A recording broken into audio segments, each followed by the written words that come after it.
Hi అండి. Hi masters. Hi friends. ముందుగా అందరికీ నా యొక్క హృదయపూర్వక నమస్కారాలు తెలియజేస్తున్నాను. స్వాధ్యాయం బుక్ రీడింగ్లో భాగంగా యోగులతో నా ఆత్మకథ పుష్పా ప్రకాష్ అత్యం గారిచే వ్రాయబడినటువంటి పుస్తకం నుంచి మనం జ్ఞానాన్ని తీసుకుంటున్నాం కదా. సో మరి ఈరోజు సెక్షన్ కంటిన్యూ చేసుకునే ముందు చక్కగా ధ్యానానికి సిద్ధమవుతూ ధ్యానంలో ఉంటూ ఈ జ్ఞానాన్ని తీసుకోవాల్సిందిగా అందరినీ మనస్ఫూర్తిగా కోరుకుంటున్నాను. చక్కగా ఒక రోజులో 30 నిమిషాలు మన కోసం మనం కేటాయించుకుందాం.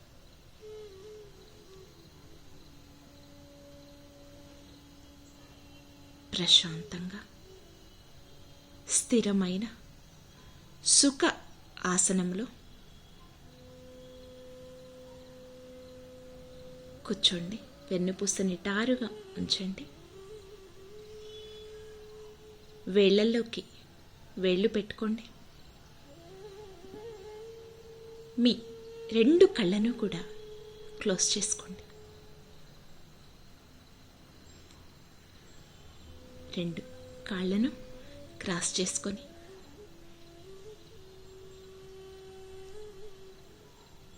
దీర్ఘ శ్వాసను తీసుకోండి. నిదానంగా శ్వాసను బయటికి వదిలివేయండి. మరొక్కసారి దీర్ఘ శ్వాసను తీసుకోండి. నిదానంగా శ్వాసని బయటికి వదిలివేయండి. ఇంకొక్కసారి దీర్ఘ శ్వాసను తీసుకోండి.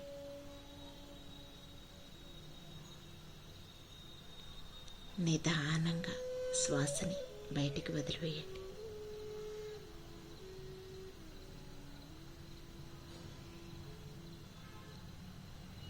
ప్రశాంతమైన మనస్సుతో, ఏకాగ్రతతో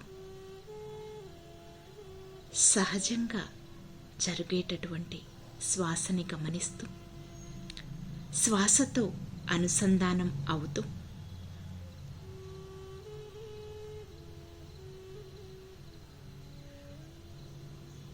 అంతరంగంలోనికి ప్రయాణించండి. My dear masters and my dear friends,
okay my dear masters, section close అయ్యే వరకు ఎవరు కూడా కళ్ళు తెరవకండి. చక్కగా ధ్యాన స్థితిలో ఉంటూ ఈ జ్ఞానాన్ని స్వీకరించవలసిందిగా కోరుకుంటున్నాను. ఆదోని లక్ష్మమ్మ 31/1997. ఆదోని లక్ష్మమ్మ గుడికి వెళ్ళి ధ్యానానికి కూర్చున్నాను. అఖండ యోగం ఎందుకు చేశారు అన్నాను. నీ ఆత్మ యొక్క శరీరంలో ఉన్న రకరకాల నరాలను ఎలా శుభ్రం చేసుకోవాలో ఎన్నో రకాల ఖండ యోగాలలో చూపించింది కదా అంది.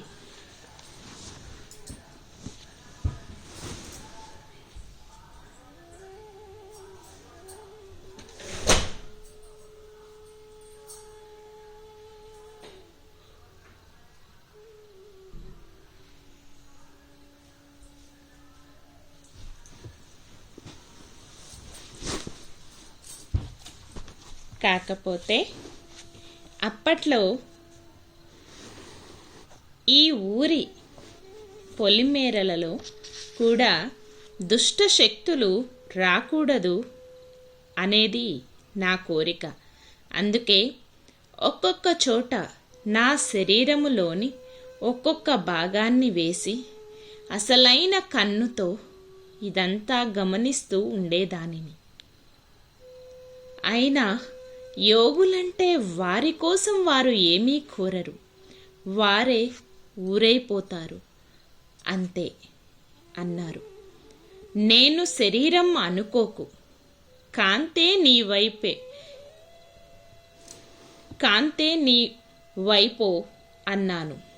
నా ఆత్మజ్ఞానాన్ని పెంచుకుంటూ పోతున్నాను.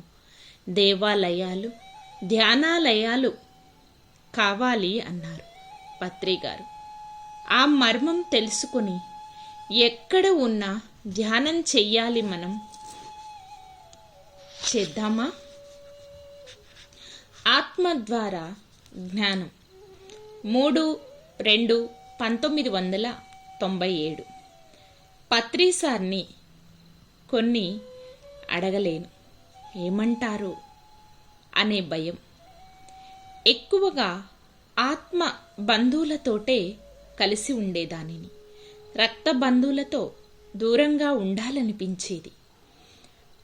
కొంత పరిస్థితుల ప్రభావం కావచ్చు, ఆత్మ యొక్క జ్ఞానం కావచ్చు, ఎన్నో రకాల ఖండయోగ సాధనాలు చాలామంది ఆస్ట్రల్ మాస్టర్స్ ద్వారా నేర్చుకోవటం, దానిని క్లాస్లో ఉపయోగించటం, మనమంతా భూమిపైకి రావటం, ఇలా కలుసుకోవటం నిజంగా మన గొప్పతనమే అనిపించింది.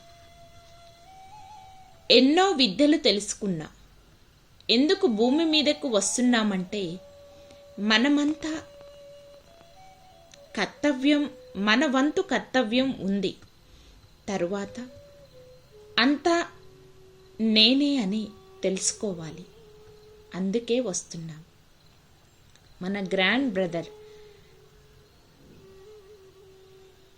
అనే పిలవాలి పత్రి గారిని. ఇది చిదంబర రహస్యం అంటూ ఒకసారి గమనించు అంటూ చెప్పారు. చూస్తూ ఉన్న క్రింది నా శరీరంలో ఉన్న బ్రహ్మరంధ్రము గుండా 2 చుక్కలు అమృత బిందువులు ఉండటం చాలా మధురంగా లోనికి వెళుతూ ఉన్నాయి. ఆత్మ తలుచుకుంటే అన్నీ తానే చూసుకుంటుంది. అప్పుడు నేను అనుకున్నాను, ఆత్మలను పంపటం నాడు 1998 సంవత్సరంలో ఆ డ్యూటీ ఆస్ట్రాల్ మాస్టర్ కూడా అంతే సహాయం అందించారు. ధ్యానం చేయండి, ధ్యాన ప్రచారం చేయండి, జ్ఞానాన్ని తెలుసుకోవటానికి ఆచార్య సాంగత్యం చేయండి, గురు సాంగత్యం అష్టోత్తరాలు చేస్తే దేవుడు కరుణిస్తాడు అని ఎలా అనుకుంటారో అలాగే ఈ 4 ఆచరిస్తే పూర్ణాత్మ అంతే సంతోషంతో మనకు జ్ఞాన ధార ఏరులై నదులై సముద్రంలా ప్రవహించేలా చేస్తుంది. ధ్యానం ద్వారా తనను తాను తెలుసుకోవటం. ధ్యాన ప్రచారం ద్వారా నీలో ఉన్న జ్ఞానాన్ని చెప్పటం. ఆచార్య సాంగత్యం. నీకన్నా మరింత పరిణితి చెందిన ఆత్మ యొక్క జ్ఞానం ద్వారా మనకు ఇంకా ఏమో తెలపాలి, తెలుసుకోవాలి అని పట్టుదల పెరిగి నీ ఆనందం పంచుతూ పెంచుకుంటూ పోతాము. గురు సాంగత్యం ఇది అన్నింటికంటే ముఖ్యమైనది. గురువు చెప్పేటప్పుడు బాహ్యంతో వినాలి. మనం చెప్పేటప్పుడు అంతరంగంలోంచి చెప్పాలి. గురువులు ఇంకా నా గురువు ఎవరు అని మనకు మనమే తెలుసుకోవాలి. గురువుగా ప్రచారం. ఇక్కడ ధ్యానమనే విత్తనం నాటుకుంటూ పోవాలి.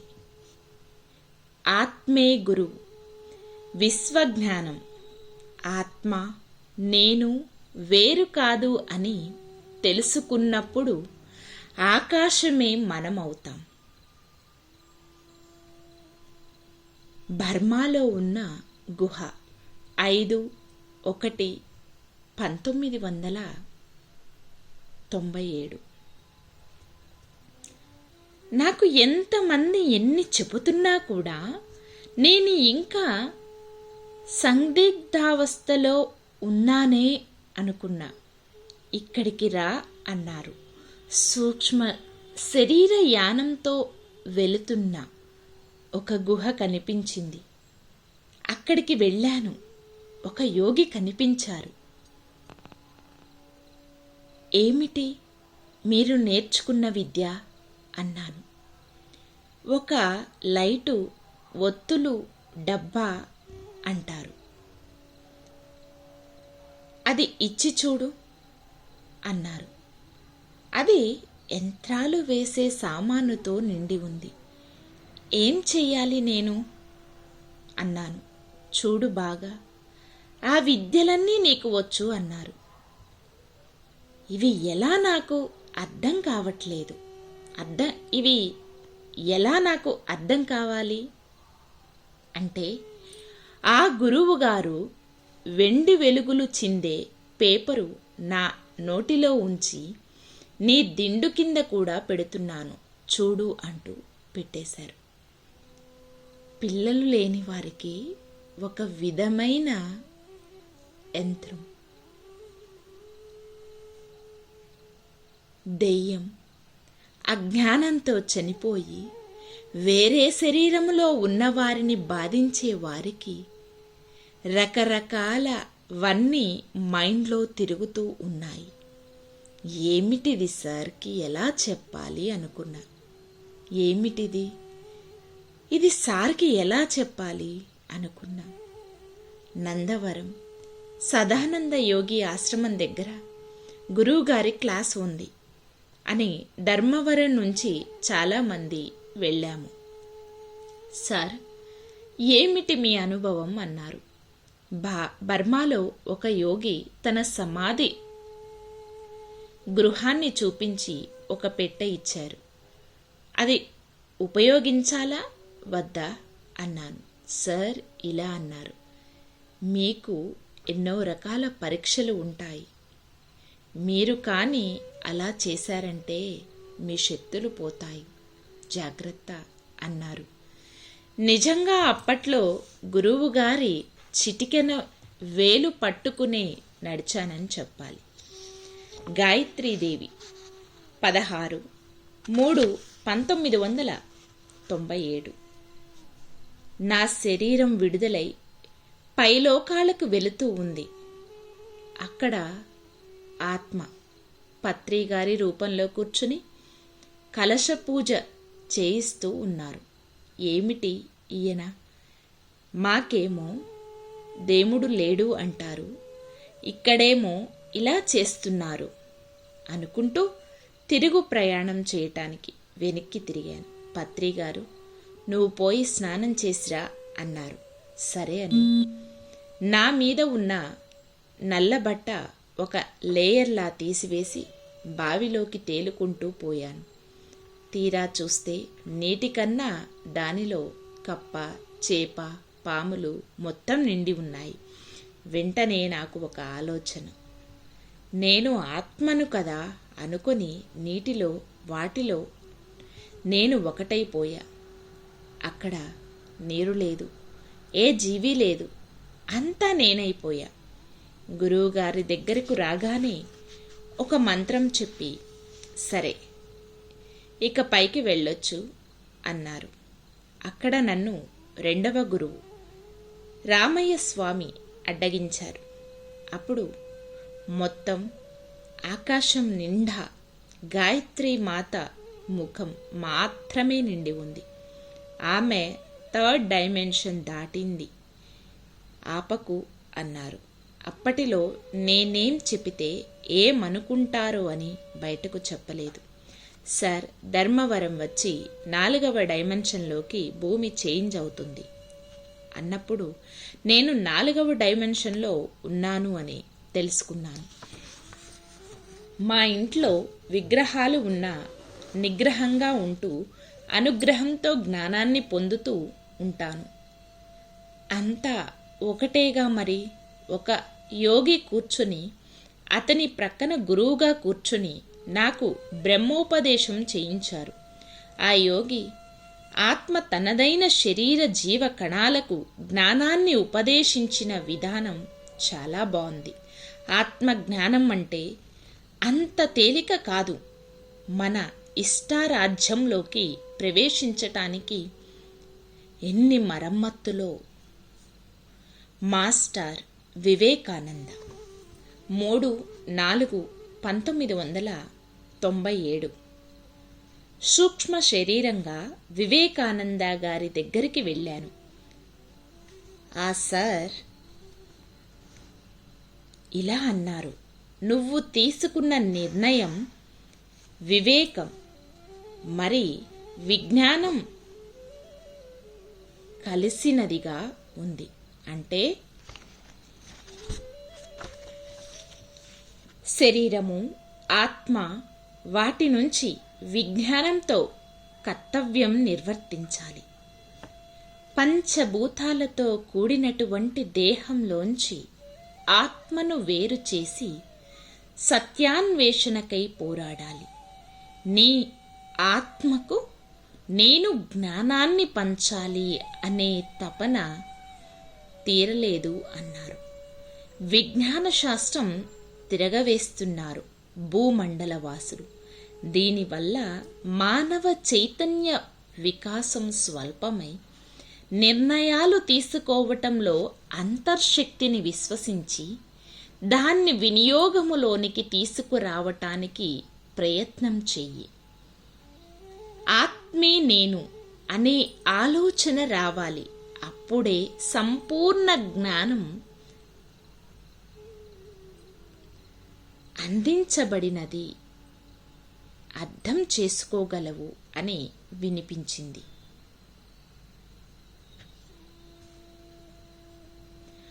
ఒక్కొక్కరు ఒక్కొక్క రకంగా చెబుతూ ఉంటే అప్పటిలో ఎలా ఆలోచించాలో తెలియదు. కానీ ధ్యానం మాత్రం బాగా చేస్తూ ఉండేదానిని. ఆత్మ ప్రపంచంలోనికి 22/5/1997 వాయుపుత్రినిగా నేను పయనించి ఆత్మ ప్రపంచంలోకి వెళ్ళినప్పుడు అక్కడంతా యోగులు, నా చుట్టూ ఉన్న శిష్య బృందం రకరకాల యజ్ఞ యాగాదులు చేస్తూ కొంతమంది కాలకృత్యాలు తీర్చుకుంటూ అక్కడ కూడా గురువంటే ఎలా ఉండాలి అని ఆ ఆలోచన తరంగాలు వింటూ తన్మయానందంతో ఉండిపోయి తిరిగి భూమి మీదకు వచ్చిన తరువాత ఆనందాన్ని అనుభవించి ఎంతోమంది నాగలోకవాసులు భూమి మీదకు రావటానికి పడుతున్న తాపాత్రయాన్ని గమనించాను. అప్పట్లో ఎలా చెప్పాలో అర్థం కాలేదు. కానీ ఇప్పుడు భూమి మీద చాలామంది ఎవరి పని వాళ్ళు చేసుకుంటూ పోతున్నారు అని గమనించాను. ఆత్మ తపన చూస్తూ నేను మామూలుగా భూమి మీద జన్మ తీసుకోలేదని చాలా జాగ్రత్తగా ఆత్మ ప్రపంచంలో ఉండటం నేర్చుకుంటున్నాను.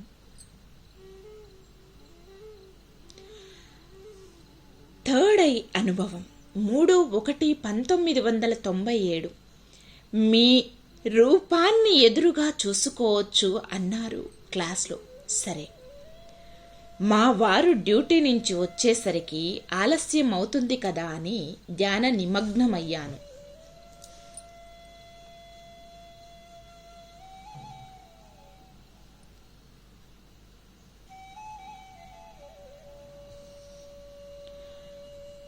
వెంటనే 6 సెన్స్గా వెళ్ళాను. నా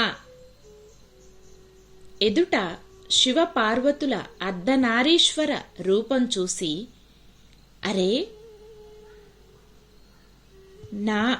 నా గాజులు వేసుకుందే పార్వతి అనుకొని తనను తాకాను.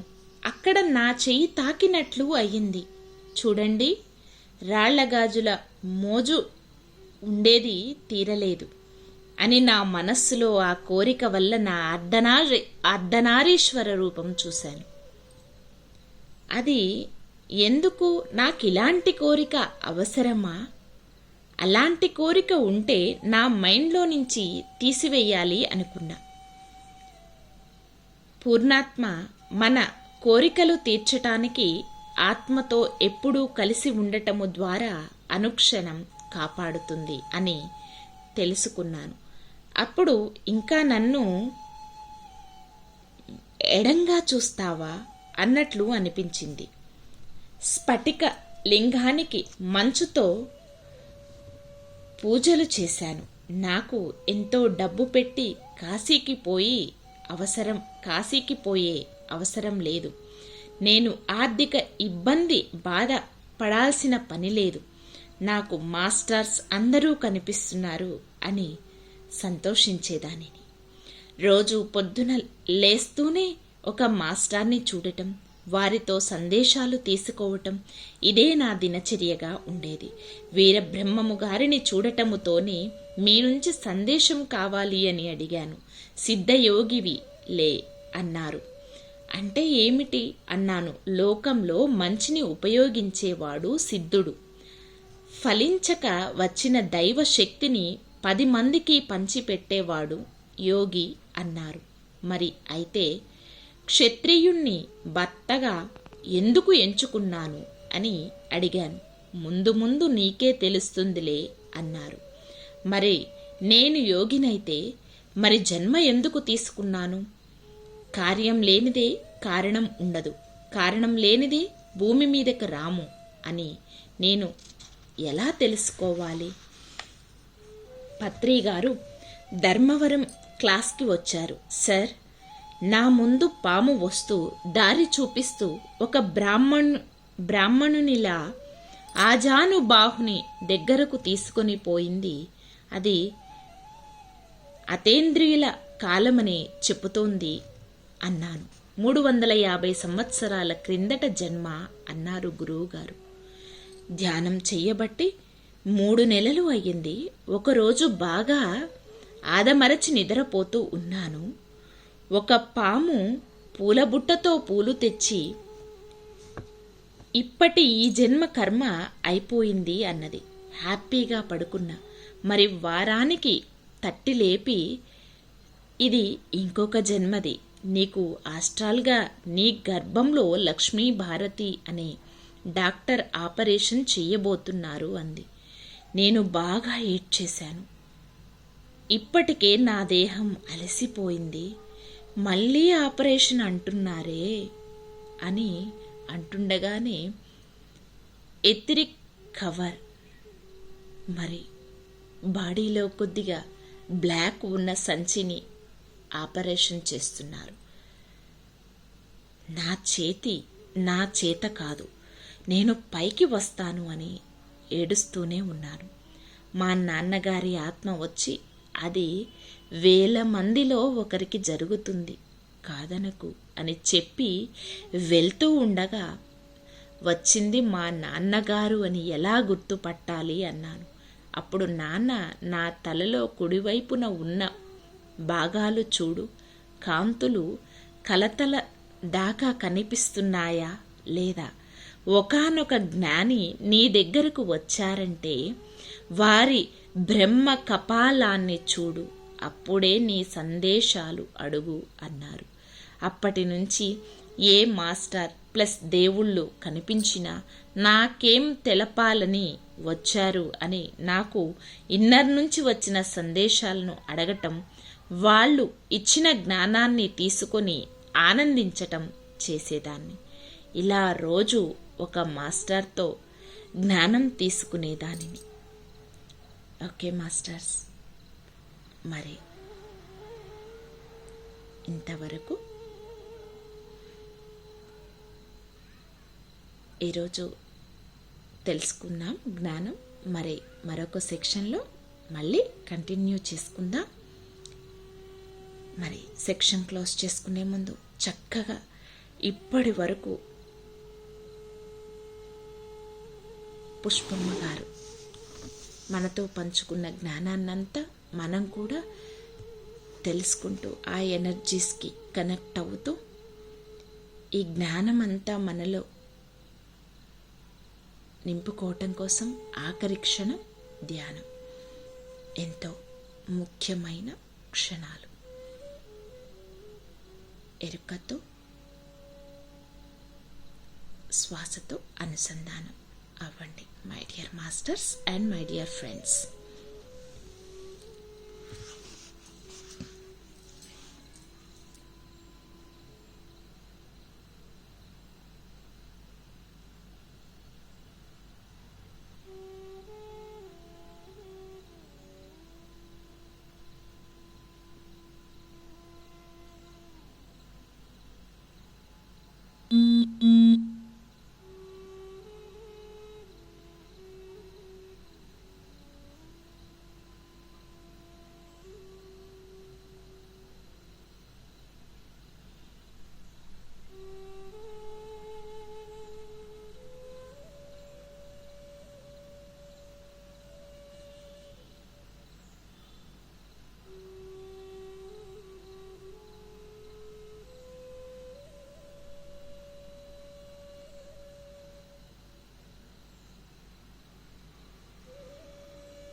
Okay my dear masters and my dear friends, ధ్యానం కంటిన్యూ చేసేవాళ్ళు చేయండి. మిగతా వాళ్ళు నిదానంగా సహజ స్థితికి వస్తూ మీ 2 చేతులను విడతీస్తూ మీ కంటి మీద పెట్టుకోండి. 5 4 3 2 1 0. మీ 2 చేతులను మీ కంటికి ఎదురుగా పెట్టుకొని నిదానంగా కళ్ళని ఓపెన్ చేయండి. Okay masters, thank you thank you thank you. ఇంత అద్భుతమైన సెక్షన్ జరగటానికి సహకరించిన అందరికీ అన్నింటికీ నా యొక్క హృదయపూర్వక కృతజ్ఞతలు తెలియజేస్తున్నాను. Thank you everyone, love you everyone, thank you to all, love you to all. Thank you universe, love you universe.